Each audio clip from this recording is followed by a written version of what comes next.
दादी, ये होली क्यों मनाई जाती है? इसकी कहानी सुनाओ ना दादी माँ। चलो बेटा, आज तुम्हें होली के पीछे की कहानी सुनाती हूँ। दोस्तों, होली का नाम सुनते ही हमारे चेहरे पर एक प्यारी सी मुस्कान आ जाती है। हवा में उड़ते लाल, हरे, गुलाबी गुलाल की तस्वीरें आंखों के सामने तैरने लगती हैं। चौराहों पर ढोल नगाड़ों की थाप, घरों से आती मीठी मीठी गुजिया और मालपुओं की महक, और बच्चों की पिचकारियों से छूटते रंग, ये सब हमारे मन को उमंग से भर देते हैं। हम सब इस दिन सारे गिले शिकवे भूलकर एक दूसरे को रंग लगाते हैं और खुशी से गले मिलते हैं।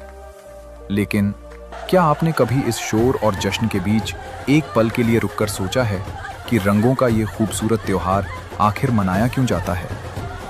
हम होली से ठीक एक रात पहले चौराहों पर लकड़ियों का एक विशाल ढेर बनाकर उसमें आग क्यों जलाते हैं, जिसे होलिका दहन कहा जाता है? इसके पीछे की कहानी क्या है? आज मैं आपको ले चलता हूँ सतयुग के उस प्राचीन दौर में, जहाँ से होली की असल शुरुआत हुई थी। ये सिर्फ एक कहानी नहीं है, बल्कि यह एक ऐसी रोंगटे खड़े कर देने वाली ऐतिहासिक महागाथा है जो हमें बताती है कि बुराई चाहे कितनी भी ताकतवर, कितनी भी विशाल और अजेय क्यों न हो जाए, लेकिन सच्चाई और सच्ची निस्वार्थ भक्ति के आगे उसे एक न एक दिन घुटने टेकने ही पड़ते हैं। तो चलिए समय के पहिए को पीछे घुमाते हैं और इतिहास के पन्नों को पलटते हैं। ये कहानी शुरू होती है सतयुग में, जब धरती पर असुरों और राक्षसों का खौफ हुआ करता था। उस काल में एक बेहद शक्तिशाली, महत्वाकांक्षी और क्रूर असुर राजा था, हिरण्यकश्यप। हिरण्यकश्यप कोई आम असुर नहीं था। उसके भीतर पूरे ब्रह्मांड पर राज करने की भूख थी। अपने इसी सपने को पूरा करने के लिए उसने मंदराचल पर्वत पर जाकर घोर तपस्या शुरू कर दी। उसकी तपस्या इतनी कठोर थी कि वो सालों तक बिना कुछ खाए पिए एक पैर पर खड़ा रहा। दीमकों ने उसके शरीर पर अपना घर बना लिया, चींटियों ने उसका मांस खा लिया, और उसके शरीर से निकलने वाली तपस्या की आग से तीनों लोग जलने लगे। आखिरकार सृष्टि के रचयिता भगवान ब्रह्मा को उसकी तपस्या से प्रसन्न होकर उसके सामने प्रकट होना ही पड़ा। ब्रह्मा जी ने जब उससे वरदान मांगने को कहा, तो हिरण्यकश्यप ने बड़ी ही चालाकी से एक ऐसा अनोखा वरदान मांगा जिसने उसे तकनीकी रूप से लगभग अमर बना दिया। वरदान ये था कि उसे न तो ब्रह्मा जी की बनाई कोई रचना मार सके, न कोई इंसान मार सके, और न ही कोई जानवर। न वो दिन में मरे, न रात में मरे, न वो घर के अंदर मरे, न बाहर मरे, न धरती पर उसकी मृत्यु हो, न आसमान में, और न ही किसी भी अस्त्र या शस्त्र से उसकी जान जाए। इस अभेद्य वरदान को पाकर हिरण्यकश्यप का अहंकार 7वें आसमान पर पहुंच गया। उसे लगने लगा कि अब तो स्वयं मृत्यु भी उसका कुछ नहीं बिगाड़ सकती। वरदान मिलते ही उसने स्वर्ग पर आक्रमण कर दिया, देवताओं को हरा दिया और देवराज इंद्र का सिंहासन छीन लिया। वो खुद को ही तीनों लोकों का भगवान मानने लगा। हिरण्यकश्यप बोले, हा, अब इस पूरे ब्रह्मांड में मुझसे अधिक शक्तिशाली, मुझसे अधिक बलवान कोई नहीं है। देव, दानव, यक्ष, गंधर्व सभी अब मेरे चरणों की धूल हैं। मैंने मृत्यु को भी अपने अधीन कर लिया है। मृत्यु अब मेरी गुलाम है। आज से मेरे राज्य में, मेरे इन तीनों लोकों में कोई भी उस विष्णु की पूजा नहीं करेगा। विष्णु मेरा सबसे बड़ा शत्रु है, जिसने छल से मेरे भाई हिरण्याक्ष का वध किया था। जो भी भूल से भी विष्णु का नाम लेगा, उसकी जीभ काट दी जाएगी। आज से इस पूरे संसार का केवल एक ही ईश्वर है, एक ही पालनहार है, एक ही भगवान है, और वो हूं मैं, सर्वशक्तिमान हिरण्यकश्यप। हर मंदिर में केवल मेरी मूर्ति स्थापित होगी, मेरी ही आरती उतारी जाएगी। सभी प्रजा केवल मेरी वंदना करेगी।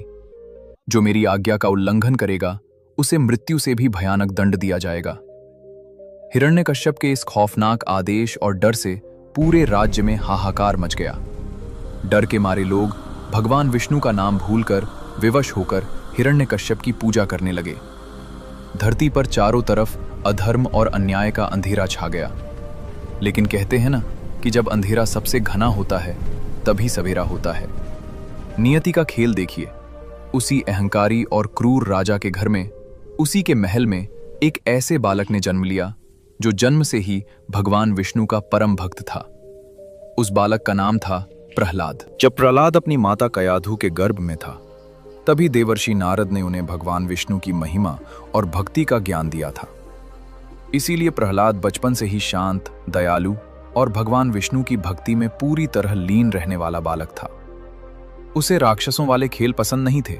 वो तो बस आंखें बंद करके नारायण नारायण जपता रहता था। जब हिरण्यकश्यप को अपने गुप्तचरों से ये पता चला कि उसका अपना सगा बेटा, उसका ही खून, उसके सबसे बड़े दुश्मन यानी विष्णु का नाम जपता है, तो उसका क्रोध भड़क उठा। उसे लगा कि ये उसके लिए एक बहुत बड़ा अपमान है। एक दिन हिरण्यकश्यप ने प्रहलाद को प्यार से अपनी गोद में बिठाया और पूछा, पुत्र, तुम्हें इस संसार में सबसे अच्छी विद्या कौन सी लगती है? प्रहलाद ने मासूमियत से जवाब दिया, पिताश्री, जो लोग संसार के झूठे मोह माया को छोड़कर भगवान श्री हरि की शरण में चले जाते हैं, वही सबसे श्रेष्ठ हैं। ये सुनते ही हिरण्यकश्यप ने प्रहलाद को झटके से गोद से नीचे फेंक दिया। उसने प्रहलाद को कई बार समझाने की कोशिश की, उसे डराया, धमकाया, गुरुओं से उसे राक्षसी विद्या पढ़ाने को कहा, लेकिन प्रहलाद की भक्ति अडिग थी। हिरण्यकश्यप बोले, प्रहलाद, मूर्ख प्रहलाद, मेरे पुत्र होकर, मेरे ही खून होकर तुम उस कायर विष्णु का नाम क्यों जपते हो? जिस विष्णु ने धोखे से तुम्हारे चाचा हिरण्याक्ष का वध किया था, तुम उसी हत्यारे के गुण गाते हो। तुम्हारी इतनी हिम्मत? मूर्ख बालक, अपने अज्ञान के पर्दे हटाओ, अपनी आंखें खोलो और देखो, मैं ही इस सृष्टि का पालनहार हूं। मैंने घोर तपस्या करके ब्रह्मा से अमृतत्व का वरदान पाया है। ये हवा जो तुम सांस ले रहे हो, ये पानी जो तुम पीते हो, ये आग, सब मेरे इशारे पर चलते हैं। मृत्यु मेरे दरवाजे पर पहरा देती है। उस कायर विष्णु को छोड़ो और मेरी पूजा करो प्रहलाद। प्रहलाद बोले, पिताश्री, आप भ्रम में हैं। अहंकार ने आपकी आंखों पर पट्टी बांध दी है। ये शरीर, ये ताकत, ये राजपाट और ये सत्ता सब नश्वर है, एक दिन मिट्टी में मिल जाएगा। अमर तो केवल मेरे नारायण हैं। ये हवा, ये जल, ये सूर्य, ये चांद, सब उन्हीं की मर्जी से चल रहे हैं। भगवान विष्णु सिर्फ एक देवता नहीं है, वो तो इस चराचर जगत के कण कण में बसे हैं। वो उस खंभे में हैं, वो इस जमीन में हैं, वो आपके भीतर भी हैं और मेरे भीतर भी हैं। उनसे कोई कुछ नहीं छिपा सकता। मेरा ये जीवन उन्हीं को समर्पित है पिताश्री। ओम नमो भगवते वासुदेवाय नमः। ओम नमो भगवते वासुदेवाय नमः। अपने ही बेटे के मुंह से विष्णु का नाम सुनकर हिरण्यकश्यप का क्रोध ज्वालामुखी की तरह फट पड़ा। उसकी आंखें लाल हो गईं, मुट्ठियां भिंच गईं और उसकी एक दहाड़ से पूरा महल थर्रा उठा। मेरा शत्रु, मेरा सबसे बड़ा दुश्मन विष्णु और मेरा ही खून उसका गुणगान कर रहा है। उसने फैसला किया कि जो बेटा उसकी बात नहीं मान सकता, जो उसके दुश्मन को अपना भगवान मानता है, उसे जीवित रहने का कोई अधिकार नहीं है। राजधर्म और पिता के मोह से ऊपर उठकर अब उसके सिर पर सिर्फ और सिर्फ अहंकार का भूत सवार था। यहां से शुरू हुआ क्रूरता का एक ऐसा सिलसिला जिसे सुनकर आज भी रूह कांप जाती है। एक पिता जो रक्षक होना चाहिए था, वही सबसे बड़ा भक्षक बन गया। हिरण्यकश्यप ने अपने ही मासूम कोमल से बेटे को मारने के लिए एक से बढ़कर एक खौफनाक तरीके अपनाए। सबसे पहले उसने अपने क्रूर सैनिकों को आदेश दिया कि प्रहलाद को राज्य के सबसे ऊंचे पहाड़ की चोटी पर ले जाया जाए और वहां से नीचे नुकीले पत्थरों की खाई में फेंक दिया जाए। सैनिकों ने ऐसा ही किया। उस नन्हे से बालक को घसीटते हुए पहाड़ पर ले गए और बिना किसी दया के उसे नीचे धकेल दिया। लेकिन ये क्या, प्रहलाद के चेहरे पर खौफ की एक लकीर तक नहीं थी। वो हवा में तेजी से नीचे गिरते हुए भी मुस्कुरा रहा था। उसकी आंखें बंद थीं और होठों पर सिर्फ एक ही जाप था और वह नारायण का ध्यान कर रहा था।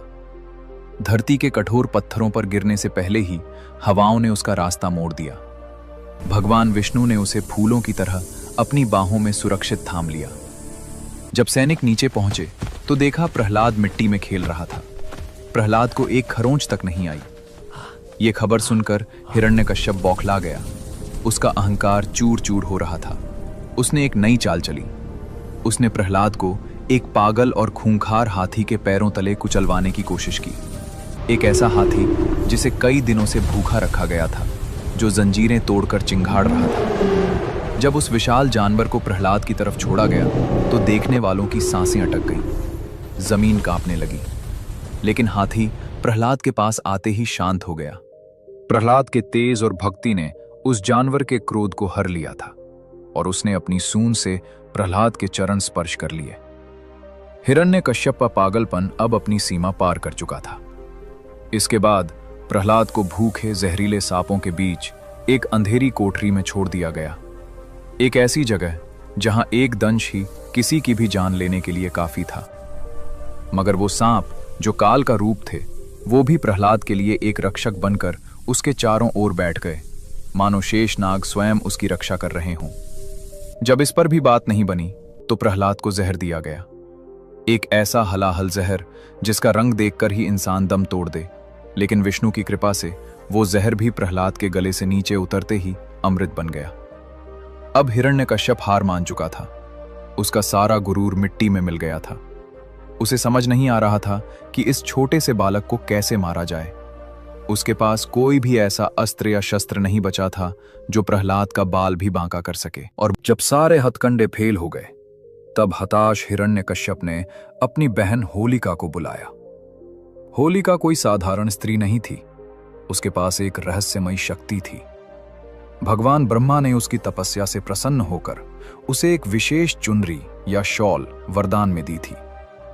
इस चुनरी की खासियत ये थी कि अगर होलिका इसे ओढ़कर धधकती हुई आग में भी बैठ जाए तो आग की भयानक लपटें भी उसका बाल बांका नहीं कर सकती थी, आग उसे जला नहीं सकती थी। भरे दरबार में हिरण्यकश्यप बोले, होलिका मेरी बहन, आज तुम्हारे भाई की प्रतिष्ठा दांव पर लगी है। ये कुल कलंक प्रहलाद मेरे किसी भी अस्त्र से नहीं मर रहा है। मैं थक चुका हूं, कोई अदृश्य शक्ति हर बार इसकी रक्षा कर रही है। अब सिर्फ तुम ही मेरी मदद कर सकती हो। तुम्हारे पास ब्रह्मा जी की दी हुई वो चमत्कारी चुनरी है ना? तुम उस चुनरी को ओढ़कर प्रहलाद को अपनी गोद में लेकर चिता पर बैठ जाओ। आग उसे जलाकर भस्म कर देगी और तुम सुरक्षित बाहर आ जाओगी। होलिका अपने वरदान के अहंकार में अंधी हो चुकी थी। होलिका बोली, आप तनिक भी चिंता न करें भ्राताश्री, कल फाल्गुन मास की पूर्णिमा है, कल ही इस बालक का अंत होगा। ये मूर्ख बच्चा मेरे पास आकर बड़े प्यार से बैठ जाएगा। मैं वो दिव्य चुनरी ओढ़ लूंगी। जैसे ही सैनिक चिता में आग लगाएंगे, आग की लपटें इस विष्णु भक्त को पल भर में राख कर देंगी। आपके मार्ग का ये कांटा हमेशा के लिए दूर हो जाएगा। अगले दिन सूरज निकलते ही राज्य के बीचों बीच लकड़ियों का एक विशाल पहाड़ खड़ा किया गया। पूरी प्रजा डरी और सहमी हुई इस भयानक दृश्य को देख रही थी। हर आंख में आंसू थे। होलिका बड़े घमंड के साथ उस चिता पर चढ़ी। उसने ब्रह्मा जी की दी हुई वो चमत्कारी चुनरी ओढ़ ली और छोटे से प्रहलाद को बड़े ही मीठे मगर कपटी स्वर में प्यार से पुकारकर अपनी गोद में बैठा लिया। प्रहलाद के चेहरे पर रत्ती भर भी डर नहीं था। ना वो रोया, ना उसने बचने की कोशिश की। उसकी आंखें बंद थीं और उसके होठों पर सिर्फ एक ही नाम था, श्री हरि। तभी सैनिकों ने चिता में आग लगा दी। सूखी लकड़ियों ने तुरंत आग पकड़ ली और कुछ ही पलों में आग की लपटें आसमान को छूने लगीं। गर्मी इतनी भयंकर थी कि दूर खड़े लोग भी पीछे हटने लगे। पूरी प्रजा हाहाकार करने लगी। हिरण्यकश्यप अपने ऊंचे सिंहासन पर बैठकर जोर जोर से पागलों की तरह हंस रहा था कि आखिरकार उसका दुश्मन जल रहा है। लेकिन तभी प्रकृति ने एक भयंकर करवट ली। जिस आसमान में अभी तेज धूप थी, वहां अचानक काले बादल घिर आए और एक बेहद तेज तूफानी आंधी चलने लगी। हवा का झोंका इतना तेज और अचूक था कि होलिका, जो अपनी जीत पर मुस्कुरा रही थी, उसके शरीर पर लिपटी हुई वो चमत्कारी चुनरी उड़ गई। होलिका डर के मारे चीखने लगी, बचाओ भ्राताश्री, मुझे बचाओ। वो चुनरी हवा में लहराती हुई उड़कर सीधे नन्हे प्रहलाद के ऊपर जा गिरी और उसे पूरी तरह से ढक लिया। आग की भयंकर लपटों ने पलक झपकते ही होलिका को अपने आगोश में ले लिया। जो आग प्रहलाद को छू भी नहीं पा रही थी, उसी आग ने होलिका को घेर लिया। वरदान का दुरुपयोग करने के कारण होलिका उसी आग में जलकर राख हो गई। जब आग शांत हुई तो सभी ने एक चमत्कार देखा। प्रहलाद राख के ढेर के बीचों बीच सुरक्षित बैठा था और मुस्कुरा रहा था। उसे आग की एक लपट ने छुआ तक नहीं था। धुएं के छटते ही पूरे मैदान में जैसे सन्नाटा छा गया। लोगों की फटी आंखें उसी चिता को देख रही थीं। उस भयंकर आग ने होलिका को तो जलाकर राख कर दिया था, लेकिन प्रहलाद के कोमल शरीर पर एक खरोंच या जलने का एक निशान तक नहीं था। यहां तक कि उसके वस्त्र भी ज्यों के त्यों थे। हिरण्यकश्यप अपने सिंहासन से उठ खड़ा हुआ। उसके होंठ कांप रहे थे और वो अपनी आंखों पर विश्वास नहीं कर पा रहा था। दोस्तों, होलिका का अहंकार और उसका वरदान दोनों उसी आग में भस्म हो गए, जबकि प्रहलाद की निस्वार्थ भक्ति ने उसे बचा लिया। ये सिर्फ एक बालक के बचने की घटना नहीं थी, बल्कि ये दुनिया के लिए एक प्रमाण था कि सत्य को कितनी भी बड़ी आंच क्यों न दी जाए, वो कभी जलता नहीं है। इसी घटना की याद में और बुराई पर अच्छाई की इस महाविजय का जश्न मनाने के लिए आज भी हम हर साल फाल्गुन पूर्णिमा की रात को एक विशाल आग जलाते हैं, जिसे हम होलिका दहन कहते हैं। ये पवित्र आग हमें केवल एक पुरानी कथा की याद नहीं दिलाती, बल्कि एक बहुत बड़ा संदेश देती है। ये आग हमें याद दिलाती है कि चाहे दुनिया की कितनी भी ताकतवर बुराई हमारे सामने क्यों न खड़ी हो, चाहे हमारे चारों ओर कितनी भी नकारात्मकता क्यों न हो, अगर हमारी नीयत साफ है और हमारा विश्वास पक्का है, तो जीत हमेशा सच्चाई की ही होती है। होलिका दहन के दिन हम सिर्फ लकड़ियां नहीं जलाते, बल्कि अपने अंदर छिपे अहंकार, ईर्ष्या और बुराइयों को भी जलाकर राख कर देते हैं। और फिर इस बुराई के जलने की खुशी में होलिका दहन के अगले दिन हम रंगों से खेलते हैं। चारों तरफ उड़ता हुआ गुलाल और खुशियों के रंग हमें बताते हैं कि बुराई के अंत के बाद जीवन कितना रंगीन हो जाता है। लेकिन ये रंग क्यों खेले जाते हैं? इसके पीछे भगवान कृष्ण और राधा रानी की एक बेहद ही खूबसूरत और मीठी सी कहानी है। वो कहानी भी मैं आपको अभी सुनाता हूँ, लेकिन उससे पहले अगर आपको प्रहलाद की यह कहानी पसंद आई हो तो कमेंट्स में जय श्री विष्णु या जय नरसिंह भगवान जरूर लिखें। चलिए अब सुनते हैं ये रंग क्यों खेले जाते हैं, इसके पीछे क्या कहानी है। अब अगली सुबह हो गई है, फाल्गुन मास की पूर्णिमा के अगले दिन की खुशनुमा और सतरंगी सुबह। आज के दिन हम सब क्या करते हैं? हम अपने हाथों में लाल, गुलाबी, हरा, पीला रंग लेते हैं, पानी से भरी पिचकारियां उठाते हैं और निकल पड़ते हैं अपने दोस्तों, रिश्तेदारों और यहाँ तक कि अनजान लोगों को भी रंगने के लिए। आज कोई छोटा नहीं, कोई बड़ा नहीं, कोई अमीर नहीं, कोई गरीब नहीं, आज सब एक ही रंग में रंगे नजर आते हैं। इस दिन को हम धुलंडी या रंगों वाली होली कहते हैं। लेकिन क्या होलिका दहन के तुरंत बाद लोगों ने ऐसे ही रंग खेलना शुरू कर दिया था? नहीं, रंगों के इस महाकुंभ की शुरुआत सतयुग के प्रहलाद से नहीं, बल्कि द्वापर युग के नटखट माखनचोर हमारे प्यारे भगवान श्री कृष्ण और बरसाने की लाडली राधा रानी से हुई थी। तो चलिए मैं आपको ले चलता हूँ सीधे द्वापर युग के उस जादुई ब्रजमंडल में, एक ऐसी जगह जहाँ की मिट्टी में भी प्रेम की महक है, जहाँ यमुना नदी अपनी नीली लहरों के साथ कल कल बह रही है। तट पर विशाल कदम्ब के पेड़ों पर पीले और सुगंधित फूल खिले हैं, ठंडी हवाएं चल रही हैं और गोकुल की हर गली, हर चौराहे में नन्हे कन्हैया की बांसुरी की मीठी धुन गूंज रही है। उस अलौकिक धुन को सुनकर पक्षी चहकना भूल जाते हैं और मोर मगन होकर नाचने लगते हैं। द्वापर युग में जब भगवान विष्णु ने स्वयं श्री कृष्ण के रूप में इस धरती पर अवतार लिया, तो उनका रूप बेहद मनमोहक और जादुई था। लेकिन उनका रंग सांवला था, बिल्कुल सावन के एक गहरे नीले या काले बादल की तरह, या फिर आधी रात के शांत आसमान की तरह। वहीं दूसरी ओर उनसे कुछ ही दूरी पर बसे बरसाने में रहने वाली वृषभानु नंदिनी राधा रानी का रंग एकदम दूध जैसा गोरा और सुबह सुबह खिले चंपा के फूल जैसा निखरा हुआ था, मानो साक्षात चांद की चांदनी धरती पर उतर आई हो।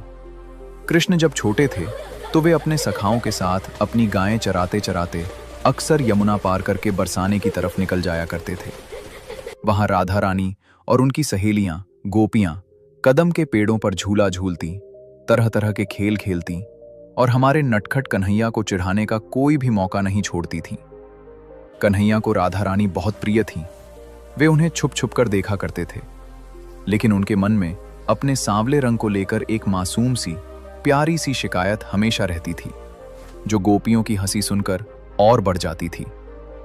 एक दिन फाल्गुन का ही महीना था। बसंत ऋतु के आने से पूरे वृंदावन का रूप ही बदल गया था। चारों तरफ पलाश और टेसू के लाल लाल और नारंगी फूल ऐसे खिले हुए थे मानो पूरे जंगल में किसी ने आग लगा दी हो। हवा में एक अजीब सा खुमार था। श्री कृष्ण उदास होकर यमुना नदी के किनारे एक पत्थर पर बैठे थे और शांत पानी में अपनी परछाई देख रहे थे। उन्हें बार बार राधा का चमकता हुआ गोरा मुखड़ा और गोपियों की वो हंसी याद आ रही थी। वे अचानक उदास हो गए। उनकी आंखों में नमी आ गई और वे दौड़े दौड़े बिना पीछे देखे अपनी यशोदा मैया के पास नंद भवन की ओर चल पड़े। नंद भवन पहुंचकर देखा तो यशोदा मैया आंगन में बैठी एक बड़े से मिट्टी के बर्तन में मथानी से माखन निकाल रही थीं। कन्हैया की पायल की छम छम सुनकर मैया ने पीछे मुड़कर देखा। कन्हैया बिना कुछ बोले दौड़कर अपनी मैया की गोद में छिप गए, उनका आंचल कसकर पकड़ लिया और अपना मुंह फुलाकर बैठ गए। मैया ने जब अपने लाडले को, पूरे ब्रह्मांड के स्वामी को, इस तरह एक साधारण बालक की तरह रूठा हुआ देखा तो उनका दिल पसीज गया। उन्होंने प्यार से कान्हा का माथा चूमा और पूछा, क्या हुआ मेरे लाल, किसने मेरे कान्हा को रुलाया? कृष्ण अपनी बड़ी बड़ी आंखों में आंसू भरकर मासूमियत से बोले, मैया तू मुझे आज सच सच बता, तू तो इतनी गोरी है, नंद बाबा भी गोरे हैं, बलराम दाऊ भी एकदम सफेद हैं, और बरसाने वाली वह वृषभानु की बेटी राधा, वो भी एकदम चंपा के फूल जैसी गोरी है। फिर मैं ही ऐसा सांवला क्यों हूं? क्या मैं तेरा अपना लाला नहीं हूं मैया? क्या तूने मुझे कहीं से मोल लिया है? प्रकृति ने मेरे साथ ही ऐसा भेदभाव क्यों किया है? जब भी मैं राधा के साथ खेलने जाता हूं तो उसके सखा सखी मुझे काला काला और करिया कहकर चिढ़ाते हैं, मुझ पर हंसते हैं। मुझे नहीं जाना अब उस बरसाने में, मुझे नहीं जाना उसके पास खेलने। मुझे भी राधा जैसा गोरा होना है, मुझे भी उन जैसा दिखना है। यशोदा मैया अपने भोले से लाले की इस मासूम और प्यारी सी शिकायत को सुनकर अपनी हंसी नहीं रोक पाईं। वे जोर जोर से हंसने लगी। उन्हें समझ नहीं आ रहा था कि वे इस छोटे से बच्चे को कैसे समझाएं कि उसका ये सांवला रंग कोई साधारण रंग नहीं, बल्कि पूरे ब्रह्मांड को मोह लेने वाला रंग है। मैया ने कन्हैया के दोनों गाल खींचे, उन्हें अपने सीने से लगाया और उनके माथे को चूमते हुए एक बहुत ही अनोखी, नटखट और अद्भुत सलाह दे डाली। यशोदा मुस्कुराते हुए बोली, अरे मेरे भोले कन्हैया, मेरे नटखट लाला, तू तो मेरी आंखों का तारा है। तेरा ये सांवला रंग कोई आम रंग थोड़े ही है, ये तो अथाह प्रेम का रंग है। बादलों का रंग भी तो सांवला होता है ना, जो बरस कर पूरी धरती की प्यास बुझाते हैं, सबको जीवन देते हैं। आंखों में लगने वाले काजल का रंग भी काला होता है, जो आंखों की सुंदरता बढ़ाता है। और तू उस राधिका के रंग से इतना क्यों चिढ़ता है? अगर तुझे उसका गोरा रंग इतना ही खटकता है तो एक काम कर, जा अपने सखाओं के साथ मिलकर अपने मनपसंद रंग तैयार कर और सीधा बरसाने चला जा। राधा के चेहरे पर भी वही रंग मल दे जो तुझे सबसे ज्यादा पसंद हो। जब तू उसे अपने ही रंग में रंग देगा तो फिर तुम दोनों एक जैसे हो जाओगे, कोई भेद ही नहीं रहेगा। न वो गोरी रहेगी, न तू सांवला लगेगा। कन्हैया की बड़ी बड़ी आंखें ये सुनकर चमक उठी। उनके चेहरे पर छाई उदासी पल भर में गायब हो गई और वहां एक शरारती मुस्कान ने ले ली। मैया की ये तरकीब उनके नटखट मन को बहुत भा गई। बस फिर क्या था, कन्हैया ने अपनी बांसुरी कमर में खोसी, अपना पीतांबर कसा और घर से बाहर निकलकर जोर से अपने ग्वाल बालों को आवाज लगाई, ओ मनसुखा, ओ श्रीदामा, सुबल, जल्दी आओ, आज तो बरसाने पर चढ़ाई करनी है, आज तो उस राधिका को रंगना है। श्री कृष्ण की आवाज सुनकर उनके सभी दोस्त दौड़ते हुए आ गए। उन्होंने मिलकर जंगल की ओर दौड़ लगा दी और पेड़ों से चुन चुनकर पलाश और टेसू के लाल नारंगी फूल तोड़े। उन ढेरों फूलों को बड़े बड़े कलावों में रात भर पानी में उबाला गया, जिससे एक बेहद खूबसूरत प्राकृतिक खुशबूदार और पक्का लाल रंग तैयार हुआ। इसके साथ ही उन्होंने माथे पर लगाने वाले चंदन के पाउडर, कीमती केसर और ताजे गुलाब की पंखुड़ियों को पीसकर पीला और गुलाबी गुलाल बनाया। इस सारी तैयारी के बीच कन्हैया के चेहरे पर एक गजब की चमक थी। रंग तैयार होने के बाद दूर से ही रंग फेंकने के लिए कन्हैया ने बांस की पोरियों को काटकर उनसे लंबी लंबी पिचकारियां भी तैयार कर ली। अगली सुबह फाल्गुन की उसी पूर्णिमा के अगले दिन श्री कृष्ण अपनी पूरी ग्वाल बालों की टोली के साथ ढोल और मंजीरे बजाते हुए गोकुल से बरसाने की तरफ निकल पड़े। सूरज की पहली किरण के साथ ही पूरा गोकुल जैसे जाग उठा था। कन्हैया के चेहरे पर एक गजब की नटखट मुस्कान थी। किसी ग्वाले के कंधे पर लाल रंग से भरी मटकी थी, तो किसी की कमर में पीला और गुलाबी गुलाल बंधा था। ढोल की धमाधम और मंजीरों की छन छन से पूरा रास्ता गूंज रहा था। आज तो जैसे इन ग्वालों को पूरी दुनिया जीतनी थी। उधर बरसाने में राधा रानी अपनी सहेलियों ललिता, विशाखा और बाकी गोपियों के साथ यमुना किनारे कदम के पेड़ के नीचे बैठी थी। सुबह की ठंडी ठंडी हवा चल रही थी। राधा रानी ने बेहद सुंदर नए वस्त्र पहने हुए थे और चमेली के फूलों से अपना श्रृंगार किया था। उन्हें जरा भी अंदाजा नहीं था कि गोकुल का ये नटखट चोर आज क्या खुराफात करने वाला है। वो तो अपनी सखियों के साथ मीठी मीठी बातों में मगन थी। तभी हवा में एक जानी पहचानी सी बांसुरी की धुन तैरने लगी। अचानक पेड़ों के पीछे से श्री कृष्ण अपनी टोली के साथ प्रकट हुए। इससे पहले कि राधा रानी कुछ समझ पाती या संभल पाती, कृष्ण ने एक शरारती मुस्कान के साथ अपनी बांस की पिचकारी उठाई और राधा के उस गोरे चांद जैसे चेहरे पर लाल टेसू के रंग की एक जोरदार धार छोड़ दी। छपाक की आवाज हुई और राधा का पूरा चेहरा, उनके सुंदर वस्त्र और उनके बालों में लगा चमेली का गजरा सब कुछ लाल रंग में भीग गया। कृष्ण के इशारे पर उनके सखाओं ने भी अपनी अपनी मटकियां खोल दी और गोपियों पर गुलाल उड़ाना शुरू कर दिया। देखते ही देखते पूरा आसमान लाल, पीले और गुलाबी बादलों से भर गया, मानो आसमान में एक साथ कई इंद्रधनुष उतर आए हों। राधा रानी पहले तो एकदम अवाक रह गईं। फिर जब उन्होंने कन्हैया को जोर जोर से हंसते और चिढ़ाते देखा तो उनका भी नटखटपन जाग उठा। राधा अपने भीगे हुए दुपट्टे को झटकते हुए बोली, अरे कान्हा, ये क्या उधम है? मेरे इन सुंदर नए वस्त्रों को तूने लाल पीला कर दिया, और ये मेरे गालों पर क्या मल दिया है तूने? मेरी आंखों में रंग जा रहा है। तू खुद तो सांवला है और अब मुझे भी अपने जैसा बना दिया। ठहर जा नटखट माखन चोर, आज तो मैं तुझे नहीं छोड़ूंगी। ललिता, विशाखा, जल्दी आओ। आज इस गोकुल वाले को हम भी इसके मनपसंद रंग में रंग देंगे। उठाओ रंग, और कोई भी ग्वाला आज यहां से बिना रंगे वापस नहीं जाना चाहिए। आज इन्हें पता चलना चाहिए कि बरसाने की गोपियां भी किसी से कम नहीं हैं।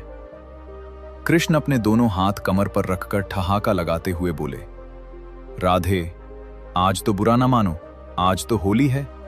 मैया ने ही कहा था कि तेरा घमंड तोड़ने के लिए मैं तुझे अपने रंग में रंग दूं। अब देख, हम दोनों बिल्कुल एक जैसे लग रहे हैं। न कोई गोरा रहा, न कोई सांवला। आज से सिर्फ और सिर्फ प्रेम का रंग है। हिम्मत है तो मुझे पकड़ कर दिखाओ बरसाने वालियों। इसके बाद जो हुआ वो इतिहास बन गया। राधा रानी और गोपियों ने भी कृष्ण और उनके दोस्तों पर पलटवार किया। गोपियों ने अपने पास रखे सुगंधित गुलाल से कान्हा को पूरी तरह नहला दिया। लेकिन बात सिर्फ रंगों पर नहीं रुकी। गोपियों ने रंग तो डाला ही, साथ ही कृष्ण और उनके दोस्तों को मजा चखाने के लिए प्रेम से उन पर रंग समाज के सारे भेदभाव मिटाकर हम सबको एक समान बना देते हैं। यशोदा मैया के उस छोटे से सुझाव और कन्हैया की उस प्यारी सी शरारत ने हमें दुनिया का सबसे खूबसूरत और जीवंत त्योहार दे दिया, हमारी प्यारी होली। तो इस बार जब आप होली खेलें तो सिर्फ किसी के गालों पर रंग ना लगाएं, बल्कि अपने दिलों के सारे भेदभाव, सारी कड़वाहट और सारे गिले शिकवे उसी रंग में घोलकर हमेशा के लिए मिटा दें।